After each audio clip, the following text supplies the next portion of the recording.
Chapter 1. Faded. "Damn it, Sadie!" scolded the stagecoach driver. "Are you trying to hit every rock in the road?" The weary traveler within was shaken awake again for what was easily the 5th time in an hour. Perhaps trying to take a nap on this trip was a fruitless endeavor. He leaned out the window to inquire about their estimated time of arrival. His name was Jim Walker. "How much further to Tucson?" Jim asked above the deafening racket of the wagon wheels grinding steadily along the desert landscape. "We're about 2 hours away," replied the driver. "The monsoon season was especially harsh this year, so most of the roads around these parts are in bad shape. I'm sorry this damn horse keeps knocking you around back there. She's about as dumb as a bag of rocks, but the other horses won't pull the coach unless she's leading. It's almost like she says something to them. They all follow like sheep to a herder. I bet they'd go right off the edge of a cliff if she led them to it." "Yeah, I know some people like that as well," Jim added. "Can't seem to make up their own minds about something and look to the most ignorant among them for directions." Jim's addendum seemed to confuse the driver a bit, because the mention of blind conformity brought a perplexed scowl to his weathered face. To be safe, he tucked his head back inside the stagecoach and mustered what comfort he could find for one last attempt at rest. The driver would just have to figure out the meaning of Jim's enigmatic phrase without his aid. Besides, if the man leading the horse was no more intelligent than the horses themselves, it would be a pointless argument. Surely that man's mind was made up a long time ago. "Damn it, Shady!" the irritated driver hollered again. "Stupid horse!" Jim smiled with satisfaction, knowing there was someone else in the world whose problems in life seemed to outweigh his own. His tale was a long, convoluted one, and there was only a fraction of it that could be said out loud. Perhaps his story would one day be told to those in need of an explanation, but that day wouldn't be today, nor would it be told to the obviously inept stagecoach pilot who was on the verge of putting a bullet into the back of a head of a horse christened Sadie. Luckily, other than the driver, this trip was a solo ride, and the empty bench across the coach didn't mind too much if his worn-out boots sullied their seats. 2 hours was more than enough time to catch a few refreshing winks. He squinted to prevent the invasion of fading sunlight from illuminating what remained of his weary thoughts. He hadn't owned a watch since Goliad, but his 62 years' worth of life experiences told him it was nearing the 3 o'clock hour. If the driver was correct, he should be entering the outskirts of Tucson right about supper time. This thought brought joy to his growling belly, because everyone knew the best food was cooked west of the Rio Grande. The Texas-Mexican combination was an inevitable bed-turned-fart sack waiting to happen, and the Arizona territory wasn't quite known for its plethora of outhouse facilities. Not that Jim was beyond squatting over patches of desert brush, but the age of his screaming knees made it difficult to bail whenever those bushes began to rattle. One good bite in the posterior was known to end a man's adventuring quickly out here. Be damned if that story was the one which adorned his tombstone. He'd seen too much to be sold short like that. The coach shuddered again, briefly interrupting his train of thought, but he couldn't muster the energy to care. The driver must have guessed Jim was sleeping by now, since he didn't bother to screech at Sadie for what he considered to be the strategic targeting of rocks. The presumed sheep leading the horses was indeed correct. A wave of calm unconsciousness washed over Jim Walker as the rocking of the coach coddled him like a swaddled infant swaying in his mother's arms. It was blissful, briefly dreamless in the beginning, but no matter how hard he tried, the same memories came flooding back into the forefront of his mind. There was no point in fighting it. For decades, Jim attempted to train his brain to not haunt his subconscious with flashes of disappointments and guilt gone by. But the mind is a powerful adversary when left unmedicated.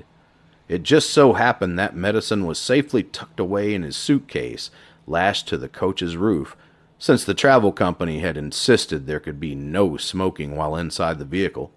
To be quite honest, it was one of the most ignorant things that Jim had ever heard in his entire life. But he had to get to Tucson somehow.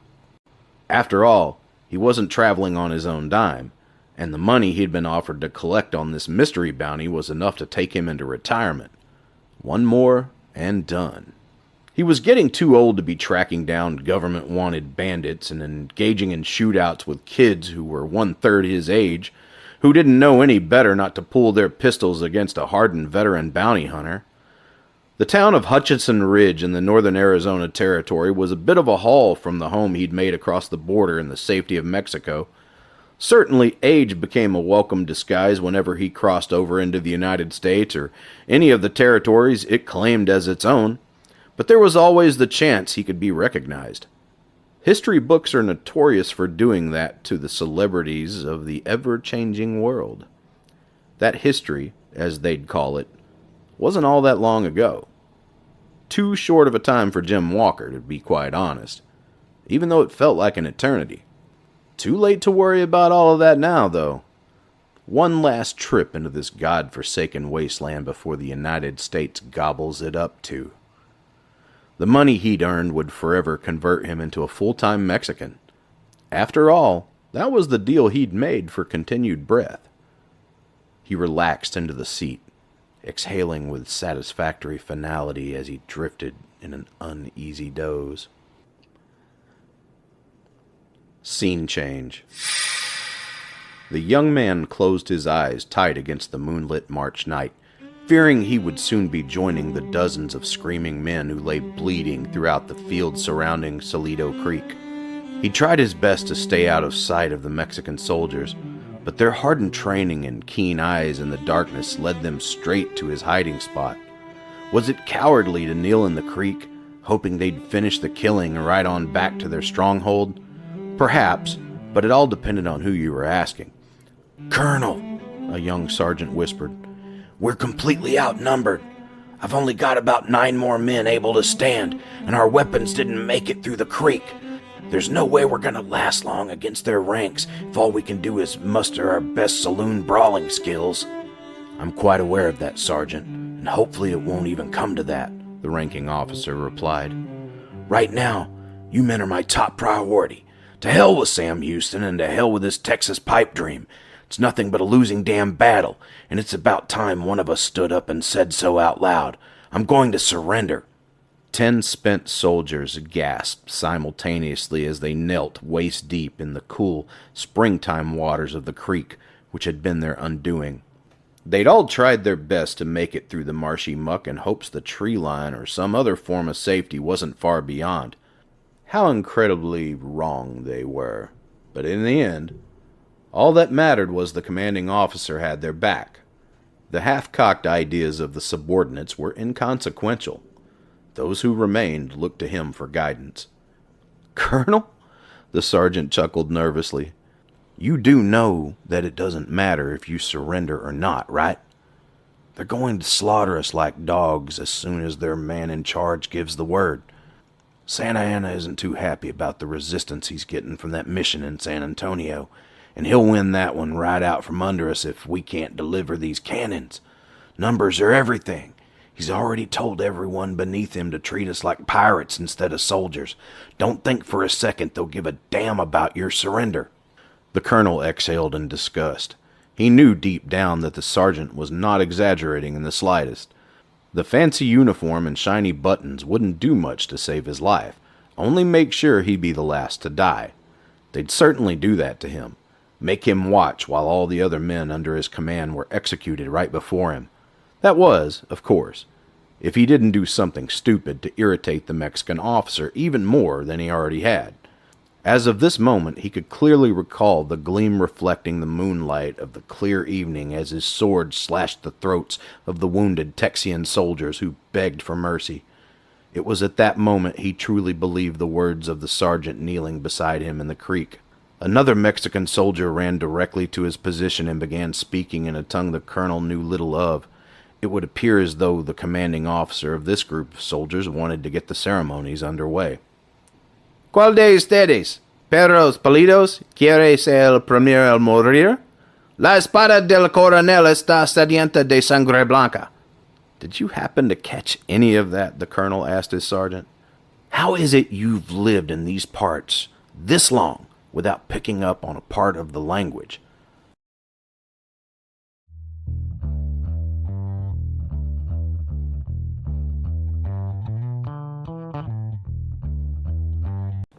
Honestly, the colonel replied, I'm originally from Georgia. The only time I've ever really needed to speak their language before is when I wanted to get something to eat or drink at a saloon. Hell, I can normally just point at things till they get what I'm trying to say. You don't need to know how to understand what they're saying when your only job is to shoot them. Georgia, the sergeant reeled in surprise. What in the hell? The Mexican soldier interrupted the two men who were obviously paying little attention to his initial inquiry. Dije, ¿quién quiere morir? He stared cross at the two men who were offering nothing more than an equally cross look in return. It was as though he'd never encountered anyone before who didn't speak his native tongue. That was right about the time he affixed a bayonet to the end of his rifle and shoved it screaming into the faces of the creek-soaked men. He said, Which one of you white dogs want to die first? Explained a second soldier appearing through the gun smoke, obscuring the already dark night. He's getting a little anxious as Colonel Portillo is riding around out there doing most of the killing. The two Texians shrugged their shoulders in reflexive unison, staring the most realistic of deaths in the face. The Texian colonel grinned silly in the face of one Mexican soldier who had been fortunate enough to know a piece of the English language. It was at that time when the captured commanding officer realized neither his words nor his actions would be able to prevent the inevitable death headed toward him and his subordinates. He cleared his throat and said the only words which came to mind. Santa Anna wears women's undergarments, he exclaimed. Just then, 7 more Mexican soldiers appeared through the tall grass and opened fire, emptying the heads of the colonel's remaining 9 men. Blood and brains splashed dramatic ripples into the disturbed waters of Salito Creek, signaling a school of nearby fish that their evening meal had arrived. The grinning Mexican soldier never broke eye contact through the carnage. Scene change. Blam! Jim was shaken awake with a start once again as the coach's wheels lurched over the large exposed rocks in the road. Unfortunately for what remained of his weathered nerves, the obstacles happened to coincide with the gunfire from his dreams, making those memories appear a little too much in the here and now. He frantically grasped for his bearings. Realizing all was as well as could be for someone in his current situation, he exhaled a sigh of relief. It was about time he shifted gears and gave that damn stagecoach driver an earful. There's only so much you can blame on a horse. Bringing his stiffened muscles to life in the uncomfortable, cramped surroundings of the stagecoach, Jim leaned up through the window to give a more face-to-face type presentation. He was lucky he decided to do so at that exact moment. The top of the stagecoach was surprisingly weatherproof for something so rickety, because not a single drop of the driver's blood had seeped through. How his corpse managed to stay in the driver's seat was also a mystery. A good 6 inches of the Apache arrow protruded through the man's left eye socket, with the ball still completely intact upon the arrowhead. Jim could only imagine that the back of the man's head took the brunt of the damage, since the collecting blood was pooling from the entrance wound. Of course, this entire scenario didn't seem to even spook old Sadie the horse in the slightest, since she was still leading the team straight in the direction of Tucson. Jim knew this for a fact because he could see the beginnings of the town about a mile up the road. With that realization, he fumbled frantically for the door handle. Without warning, it swung wide with him still hanging halfway through the window. Jim gasped for breath as all of his weight concentrated on his winded stomach. Kicking like a scolded toddler, he tucked his body back inside the coach for a few more moments of safety. He'd heard repeatedly how incredibly unintelligent that lead horse was and how the rest of the team didn't bother to stray from her chosen direction.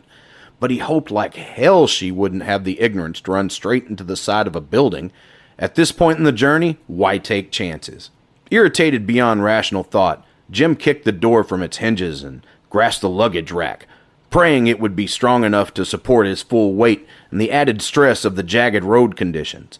His ancient muscles strained as he clambered up the coach, but the adrenaline rush calmed them instantly. Indeed, this wasn't the first time Jim Walker took his tattered body for granted in a precarious situation, but this was what he hoped was the very last instance. He wore 62 well, but for how much longer? Jim hoped he had a few minutes to gamble with, long enough to stop the coach. He attempted his best grip upon the reins, only to find they'd been slickened with the stagecoach driver's blood.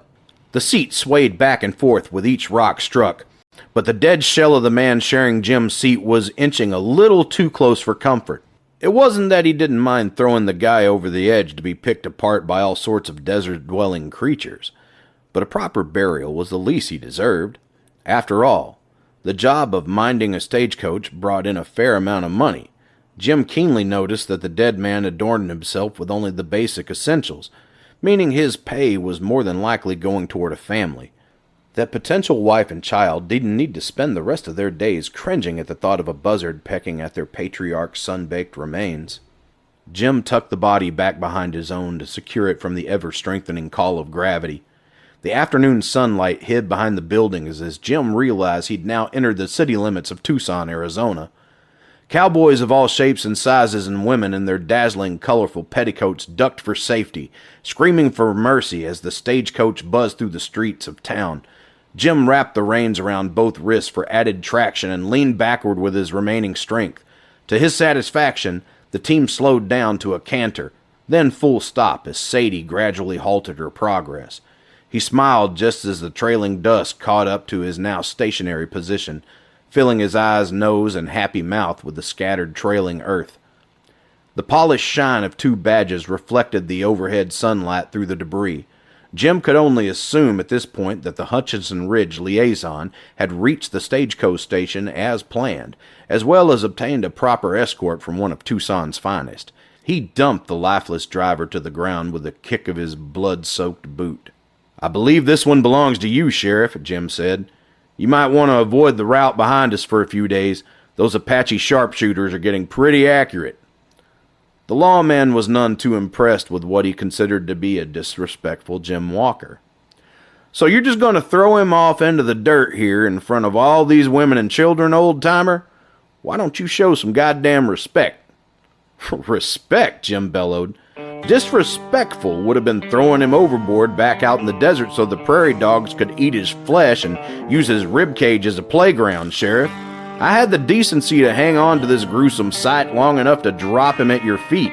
That makes me pretty damn respectful if you ask me." Jim glanced down at the younger of the two badges and assumed he was the one who'd be accompanying him into the Northern Territory.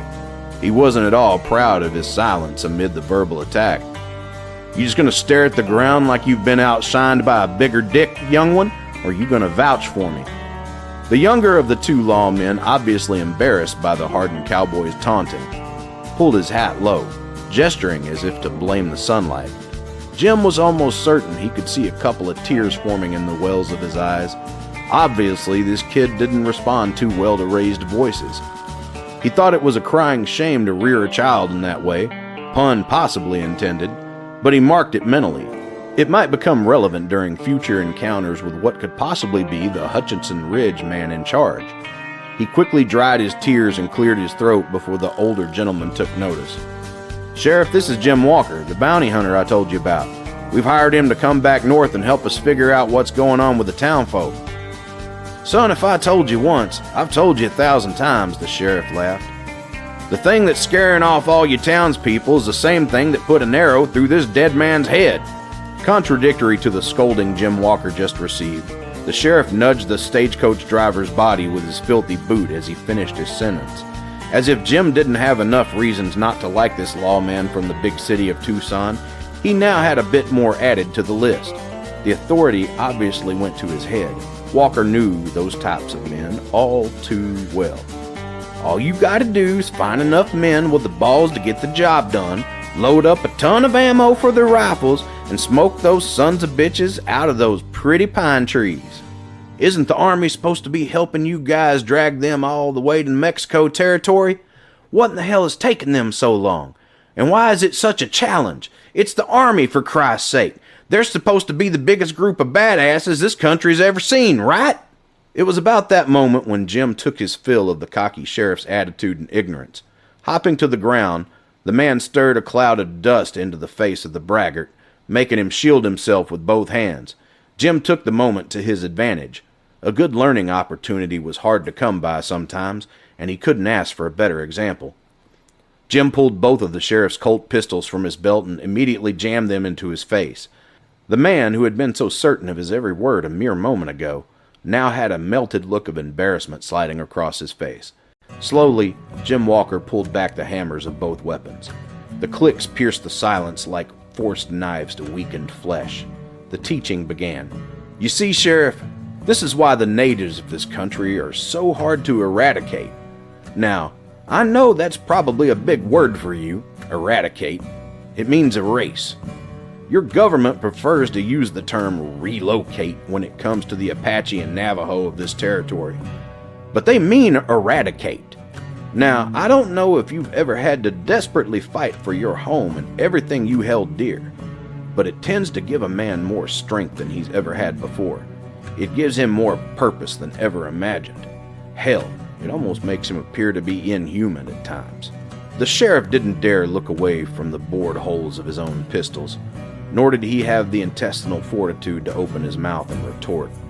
As far as he was concerned, Jim Walker had the floor, and the lawman was hanging on his every word, knowing his life depended on it. The lesson continued. As it stands, I've ran into a few of these people in my life. People fighting for their homes, I mean. Your government believes they're doing the Lord's work by pushing everyone who isn't as white as snow out of this land, but I'm here to tell you it has nothing to do with the color of a man's face. Not brown or red like theirs, and not white like yours and mine. It has everything to do with the color of money, my friend. Some say it makes the world go round, and some say it's the root of all evil. With that, Jim Walker replaced both hammers on his pistols, twirled them neatly a half dozen times with his trigger fingers, and slapped them snugly into the awaiting leather holsters. The rebuked man sighed with relief, but it was clear to see the anger stirred by the situation remained barely contained behind his outward expression. You keep saying your government like you don't belong here. Aren't you an American like the rest of us? And just exactly where do you stand on this topic of money, Mr. Walker? You're being paid quite a handsome sum to come back to Hutchinson Ridge with me to help solve this mystery. Does it make your world go round, or does it make you evil? Jim laughed as he stretched upward, retrieving his road-worn suitcase from the bloody stagecoach. Slapping the stitched leather bag into the dirt a few times to help remove or disguise the mess, he kicked it into the direction of the minor law officer in a gesture of implied servitude. His sharp ears could almost hear the repurposed whiskey bottle full of flaking buds calling his name, tucked safely in the sloppily folded clothing. The government was shutting down pleasure dens all over the country, and Jim's magic plant was getting hard to come by. It had been too long. The time to hold vigil with demons drew nigh. I stand in the sun, Your Honor, Jim jested. And American or not, I'd prefer not to stand in it too much longer. Now let's see what we can do about remedying that. Where in the hell can I get something to eat in this town?